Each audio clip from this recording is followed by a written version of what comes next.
அண்ணனுடைய அந்த பெரிய மனசு உள்ள ஏதோ பேசுறோம் அப்படின்ட்டு அதை விட்டு கொடுக்குற எண்ணம் அந்த அண்ணன்கிட்ட இருந்துச்சு.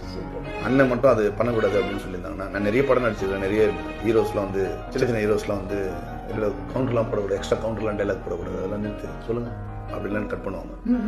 நம்ம பேசணும்னு ஆசையாக இல்லை, எதனா பேசணும்னு அதெல்லாம் கட் பண்ணி நிறைய காமெடி ஆக்டர்ஸ் நிறைய பேர் எல்லாரும் கட் பண்ணுவாங்க. விஜய் அதை கட் பண்ணவே மாட்டார்.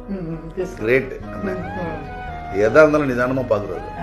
என்ன சொல்றது, தவம் விஜய் அண்ணன், தவம் சினிமாவுக்கு கட்ச தவம் விஜய் அண்ணன். சொல்லுவாங்களே நான் தவமா தவம் இருந்து பெத்தேன்னு, கலைத்தாய் வந்து விஜய் அண்ணன் வந்து தவமா தவம் இருந்து பெத்துச்சு எங்க அண்ணன். வேற லெவல் எங்க அண்ணன். அது சொல்றேன், நம்ம ஒரு நாள் பொத்தாது எங்க அண்ணன் பத்தி. நான் திருப்பி பண்ணும்போது ஒரு 10 நாள் தான் கூட இருந்தேன்.